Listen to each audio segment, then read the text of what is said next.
கல்லூரி மாணவர்கள் அதிகமா போதில பாதிக்கப்பட்டிருக்காங்க. தொடர்ந்து இது மாதிரியான ப்ரோகிராம் பண்றது வாய்ப்பு இருக்கா? நிச்சயமா வாய்ப்பு இருக்கு. அதோட முதல் கட்டமா தான் இன்னைக்கு காலையில பார்த்தீங்கன்னா, கோவை மாவட்ட காவல்துறையால ஏற்பாடு செய்யப்பட்ட அந்த ட்ரக் ஃப்ரீ அந்த மராத்தான்ல கலந்துக்கிட்டோம். இன்னைக்கு சாயந்தரம் கதிர் காலேஜ்ல.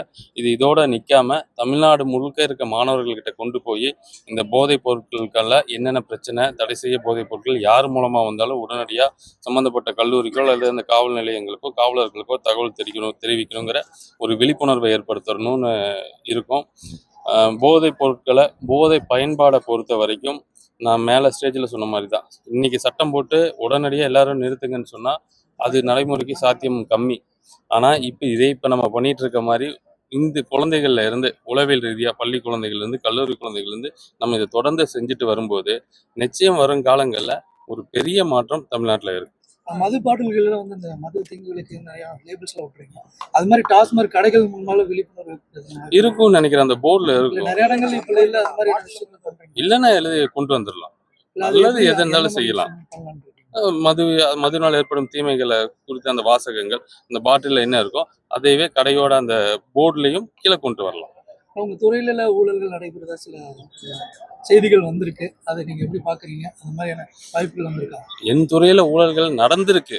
எப்போனா போன ஆட்சியில. நீங்க ஒரு விஷயம் நான் சொல்லணும்னு நினைச்சேன். இந்த துறையில பல மாற்றங்கள் கொண்டு வரும். இதனால யார் யாரெல்லாம் பாதிக்கப்படுறாங்கன்னா, மேல் மட்டமா 1000 கோடியில தொழில் செஞ்சுட்டு இருந்தவங்கள இருந்து கீழ் மட்டமா சில தொழிலாளிகள் அந்த அந்த 10 ரூபா எக்ஸ்ட்ரா வாங்கிட்டு இருந்த வரைக்கும் நிறைய பேர் பாதிக்கிறாங்க. ஸோ எவ்வளவோ வழியில என்னை அப்ரோச் பண்றதுக்கும் என்கிட்ட பேசுறதுக்கும் ட்ரை பண்ணாங்க. இது தமிழக வெற்றி கழகத்தோட ஆட்சி, மாண்புமிகு முதல்வரோட ஆட்சி.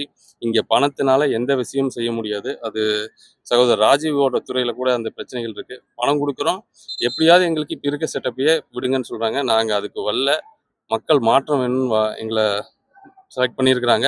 ஸோ அதுக்காக வந்திருக்கோம். அதனால அந்த பெரிய பெரிய லாபிகள்லாம் என்ன பண்ணுது, டைரெக்டாக எங்ககிட்ட அப்ரோச் பண்ணி எங்களை ஒன்றும் பண்ண முடியல. இப்போ என்ன பண்ணுறாங்க, எங்கள் இமேஜ் ஏதாவது பண்ணலான்னு நினைக்கிறாங்க. ஸோ மக்களுக்கு தெரியும், நிச்சயம் அவங்கனால இந்த மண்ணில் எதுவும் பண்ண முடியாது. மாற்றம் நடந்தே தீரும். எங்களோட டாஸ்மாக் துறை மட்டும் கிடையாது, சுற்றுச்சூழல் துறையிலையும் சரி, என்விரான்மெண்ட் டிபார்ட்மெண்ட்லையும் சரி மாற்றம் நடந்தே தீரும். அதனால இந்த மாதிரி அவதூறுகளுக்கும் ஆபாசங்களுக்கும் பயப்படுவோன்னு நினைச்சிடாதீங்க. அது உங்களுக்கு பெரிய தோல்வியை கொடுக்கும். சிவகங்கை வேலுநாச்சியார் அவருடைய அந்த அவங்களோட அரண்மனைக்குள்ள ஏதோ டாஸ்மாக் நான் அதை விசாரிச்சேன். அன்னைக்கே கூப்பிட்டு கேட்டேன். அது கூட்டுறவுக்கு கொடுத்துட்டாங்க. கூட்டுறவுல இருந்து இன்னொருத்தருக்கு வாடகைக்கு கொடுத்துருக்குறாங்கன்னு கேள்விப்பட்டு. ஆனா அது எப்படி இருந்தா கூட அது பழங்காலத்து ஒரு ஒரு மக்கள் போய் நினைவை படுத்திக்கிற ஒரு சின்னமா இருக்கனால அதுல நீங்க தடுங்க, அதை அவாய்ட் பண்ணுங்கன்னு சொல்லியிருக்கேன். அதை அப்புறப்படுத்துறதுக்கு ஏதோ வாய்ப்பு சொல்லிட்டேன். அதை நீ எடுக்கணும்னு சொல்லியிருக்கேன். முறைப்படி அதுக்கு எடுப்பாங்க.